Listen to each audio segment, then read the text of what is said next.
Hello hi welcome back to my channel. ಎಲ್ಲರೂ ಹೇಗಿದ್ದೀರಾ? I hope ಎಲ್ಲರೂ ಚೆನ್ನಾಗಿದ್ದೀರಾ ಅಂತ ಭಾವಿಸ್ತಿದ್ದೀನಿ. ಆ್ಯಕ್ಚುಲಿ ಈ ವಿಡಿಯೋ ಬಂದು ವ್ಲಾಗ್ ಅಲ್ಲ, ನಾನು ವ್ಲಾಗನ್ನು ಮಾಡಿಲ್ಲ. ಸೊ ಈ ವಿಡಿಯೋದಲ್ಲಿ ನೀವು ಪೇಂಟಿಂಗನ್ನು ನೋಡಬಹುದು. ವಾಟರ್ ಪೇಂಟನ್ನು ಮಾಡ್ತಿದ್ದೀನಿ. ಸೊ ಯಾವುದಕ್ಕಪ್ಪ ಅಂದರೆ, ಹೋದ ಸಲ ನಾನು ಒಂದು ಸಾಂಬ್ರಾಣಿ ಹೋಲ್ಡರು ಇಲ್ಲಾಂದರೆ ಧೂಪ ಹಾಕುವಂತಹ ಹೋಲ್ಡರ್ನ ತೊಗೊಂಬಂದಿದ್ದೆ ಅಲ್ವಾ, ಅದರ ಟಾಪಿಂದು ಲಕ್ಕಿ ಒಡೆದಾಕ್ಬಿಟ್ಟಿದ್ದಾನೆ ಅಂತ ಹೇಳಿದ್ನಲ್ವ, ಮತ್ತೆ ತೊಗೊಂಬಂದೆ. ಮೊನ್ನೆ ಅಡುಗೆ ಮಾಡ್ಲಿಕ್ಕಂತ ಮಣ್ಣಿನ ಮಡಿಕೆಯನ್ನು ತೊಗೊಂಬಂದ್ವಲ್ವ ಎರಡು, ಅದ್ರ ಜೊತೆಗೆ ಈ ಧೂಪ ಹಾಕುವಂತಹ ಹೋಲ್ಡರ್ನು ಕೂಡ ತೊಗೊಂಬಂದಿದ್ದೀನಿ.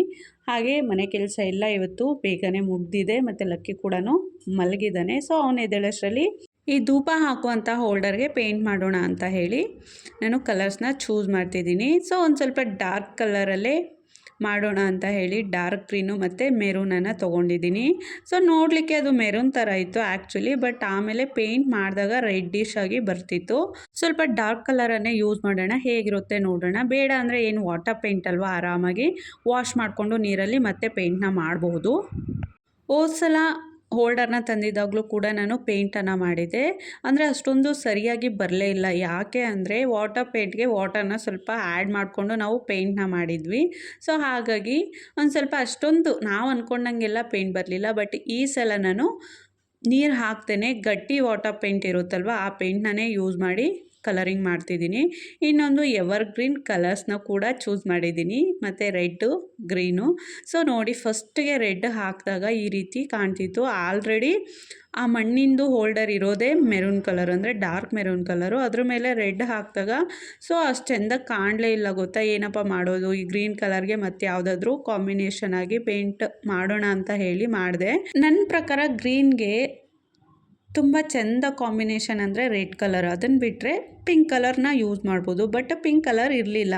ಸೊ ಹಾಗಾಗಿ ನಾನೇನು ಮಾಡಿದೆ ಅಂದರೆ, ಒಂದು ಸ್ವಲ್ಪ ಒಣಗಿಸ್ಬಿಟ್ಟು 2 ಕೋಟ್ ಹಾಕೋಣ ಅಂತ ಹೇಳಿ ಮತ್ತೆ ಸ್ವಲ್ಪ ಒಣಗಿಸ್ಬಿಟ್ಟು ಮತ್ತೊಂದು ಸಲ ರೆಡ್ ಕಲರ್ನ ಅಪ್ಲೈ ಮಾಡಿದೆ. ಆಗ ತುಂಬ ಚೆನ್ನಾಗಿ ಬಂತು. ಸೊ ಫಸ್ಟ್ ಟೈಮು ಅಷ್ಟು ಚೆಂದ ಕಾಣಲಿಲ್ಲ ರೆಡ್ ಕಲರು, ಮತ್ತು 2ನೇ ಕೋಟ್ ಹಾಕಿದಾಗ ತುಂಬ ಚೆಂದ ಕಾಣ್ತು. ಅಂದರೆ ಅಲ್ಲಿ ನಾನು ಆಲ್ರೆಡಿ ಗ್ರೀನ್ ಕಲರನ್ನು ಹಾಕಿಟ್ಟಿದ್ದೆ ಅಲ್ವಾ, ಅಂದರೆ ಬಾಟಮ್ ಇದಕ್ಕೆ ಗ್ರೀನ್ ಕಲರನ್ನು ಹಾಕಿದ್ದೀನಿ, ಟಾಪ್ ಹೋಲ್ಡರ್ಗೆ ರೆಡ್ ಕಲರನ್ನು ಹಾಕ್ತಿದ್ದೀನಿ. ಈ ರೆಡ್ಡು ಮತ್ತು green colour ever green colours ಅಂತಲೇ ಹೇಳ್ಬೋದು. ನಾವು ಚಿಕ್ಕ ವಯಸ್ಸಲ್ಲೆಲ್ಲ ಸ್ಕೂಲ್ಗೆ ಹೋಗೋ ಟೈಮಲ್ಲಿ, ಸ್ಕೂಲಲ್ಲೆಲ್ಲ ಫ್ರೀ ಟೈಮ್ ಇರ್ತಿತ್ತಲ್ವ, ಆ ಟೈಮಲ್ಲಿ ಹೂವು, ಮನೆ, ಏರೋಪ್ಲೇನು ಈ ಥರದ್ದು ಚಿಕ್ಕ ಪುಟ್ಟ ಚಿತ್ರಗಳನ್ನೆಲ್ಲ ಬಿಡಿಸ್ತಿದ್ವಿ. ಸೊ ಆ ಟೈಮಲ್ಲಿ ನಾವೇನಾದರೂ ಕಲರಿಂಗ್ ಮಾಡಬೇಕು ಅಂದರೆ ಎಲ್ಲದಕ್ಕೂ ಓನ್ಲಿ ಮರ, ಗಿಡ, ಹೂವು ಅದಕ್ಕೆ ಅಂತಲ್ಲ, ಒಂದು ಮನೆಯೇ ಬಿಡಿಸ್ಲಿ, ಒಂದು ಪಾತ್ರೆನೇ ಬಿಡಿಸ್ಲಿ, ಒಂದು ಚಿಕ್ಕ ಪುಟ್ಟ ಬೆಕ್ಕು, ನಾಯಿ ಮರಿ ನಮಗೆ ತೋಚೋ ಹಾಗೆ ಬಿಡಿಸ್ತಿದ್ವಲ್ವ. ಸೊ ಫಸ್ಟು ನಾವು ಅದಕ್ಕೆ ಕಲರಿಂಗ್ ಮಾಡ್ತಿದ್ದಿದ್ದೆ ರೆಡ್ಡು ಮತ್ತು ಗ್ರೀನ್ ಕಾಂಬಿನೇಷನಲ್ಲೇ ಮಾಡ್ತಿದ್ದಿದ್ದು. ಸೊ ಚಿತ್ರ ಹೇಗೆ ಇರಲಿ, ಬಟ್ ರೆಡ್ಡು ಮತ್ತು ಗ್ರೀನು ಎದ್ದು ಕಾಣ್ತಿತ್ತಲ್ವ ಕಲರು. ಡಾರ್ಕ್ ಕಲರ್ಸ್ ಆಗಿರೋದ್ರಿಂದ ನಮಗೆ ಆಗ ಪ್ರೌಡ್ ಫೀಲ್, ನಮ್ಮಷ್ಟಕ್ಕೆ ನಾವೇ ಅಂದ್ಕೊಳ್ತಿದ್ವಿ, ಓ ನಾನು ಎಷ್ಟು ಚೆಂದ ಚಿತ್ರ ಬಿಡಿಸಿದ್ದೀನಿ, ಎಷ್ಟು ಚೆಂದ ಕಲರ್ ಹಾಕಿದ್ದೀನಲ್ವ, ಸೊ ಎಷ್ಟು ಚೆಂದ ಇದೆ ಅಂತ ನಮಗೆ ನಾವೇ ಹೊಗಳ್ಕೊಳ್ತಿದ್ವಿ. ಮತ್ತು ನಮ್ಮ ಫ್ರೆಂಡ್ಸ್ಗೆಲ್ಲ ತೋರಿಸ್ತಿದ್ವಿ. ನಾನೇ ಅಂತಲ್ಲ, ಆಲ್ಮೋಸ್ಟು ನಮ್ಮ ಫ್ರೆಂಡ್ಸು ಸಹ ಯಾವುದೇ ಚಿತ್ರಕ್ಕಾಗಲಿ ಫಸ್ಟ್ ಒಂದು ಚೂರು ಹಾಕ್ತಿದ್ದಿದ್ದೆ ರೆಡ್ಡು ಮತ್ತು ಗ್ರೀನ್ ಕಾಂಬಿನೇಷನಲ್ಲಿ. ನಂತರ ಯೆಲ್ಲೋ ಕಲರ್ನ ಯೂಸ್ ಮಾಡ್ತಿದ್ವಿ, ಮತ್ತು ಬ್ಲೂ ಕಲರ್ನ ಯೂಸ್ ಮಾಡ್ತಿದ್ವಿ. ಅಂದರೆ ಮತ್ತೆ ಮರ್ತೇ ಬಿಟ್ಟಿದ್ದೀನಿ ನೋಡಿ, ಆರೆಂಜು ಮತ್ತು ಪ್ಯಾರೆಟ್ ಗ್ರೀನ್ ಇವೆರಡರ ಕಾಂಬಿನೇಷನ್ನು ಸಹ ನಾವು ಅತಿ ಹೆಚ್ಚು ಕಲರಿಂಗ್ ಮಾಡ್ತಿದ್ವಿ, ತುಂಬಾ ಚೆನ್ನಾಗಿರೋದು. ಸೊ ಈ ಡಾರ್ಕ್ ಗ್ರೀನು ಮತ್ತು ಡಾರ್ಕ್ ರೆಡ್ಡು, ಆರೆಂಜು ಮತ್ತು ಪ್ಯಾರೆಟ್ ಗ್ರೀನು ಇವೆರಡರ ಕಾಂಬಿನೇಷನು ತುಂಬಾ ಚೆಂದ ಇರ್ತಿತ್ತು. ಅದನ್ನು ಸಹ ತುಂಬ ಹೆಚ್ಚು ನಾವು ಕಲರಿಂಗ್ ಮಾಡ್ತಿದ್ವಿ. ಮತ್ತು ಅದನ್ನು ಬಿಟ್ಟರೆ ಯೆಲ್ಲೋ ಕಲರ್ ಒಂದು ಕಲರ್ನ ಚೂಸ್ ಮಾಡ್ಕೊಳ್ತಿದ್ವಿ, ಮತ್ತು ಸ್ಕೈ ಬ್ಲೂ.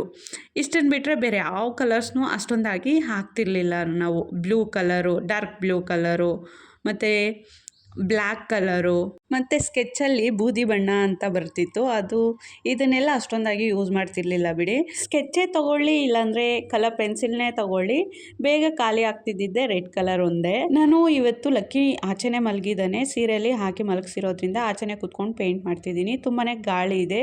ಒಂದು ಬೆನಿಫಿಟ್ ಏನಂದರೆ, ಕಲರಿಂಗ್ ಮಾಡ್ತಿದ್ನಲ್ವ, ಬೇಗ ಒಣಗ್ತಿತ್ತು ಈ ಗಾಳಿಗೆ. ಪೇಂಟಿಂಗ್ ಸ್ವಲ್ಪ ಆರಿದ್ಮೇಲೆ ಅದರ ಮೇಲೆ ಡಿಸೈನನ್ನು ಹಾಕ್ಕೊಬೋದಿತ್ತು, ಅದೊಂದು ಬೆನಿಫಿಟ್ಟು. ಮತ್ತು ನೆಗೆಟಿವ್ ಏನಂದರೆ ತುಂಬಾ ಗಾಳಿ ಇತ್ತು. ವಿಡಿಯೋ ಮಾಡಲಿಕ್ಕೆ ಫೋನನ್ನು ಹೋಲ್ಡರ್ಗೆ ಹಾಕಿ ಇಟ್ಟಿದ್ದೆ. ಈ ಗಾಳಿಯಿಂದ ಹೋಲ್ಡರು ಮತ್ತು ಫೋನ್ ಎರಡೂ ಕೂಡ ಶೇಕ್ ಆಗ್ತಿತ್ತು, ಹಾಗಾಗಿ ವಿಡಿಯೋ ಕೂಡ ಅಲ್ಲಲ್ಲಿ ಶೇಕ್ ಆಗ್ತಿದೆ. ಎಷ್ಟೊಂದು ವಿಡಿಯೋವನ್ನು ಎಡಿಟ್ ಮಾಡಿ ಆ ಕ್ಲಿಪ್ಸ್ನ, ಅಂದರೆ ಶೇಕ್ ಆಗೋವಂತಹ ವಿಡಿಯೋ ಕ್ಲಿಪ್ಸ್ನೆಲ್ಲ ನಾನು ಡಿಲೀಟ್ ಮಾಡಿದೆ.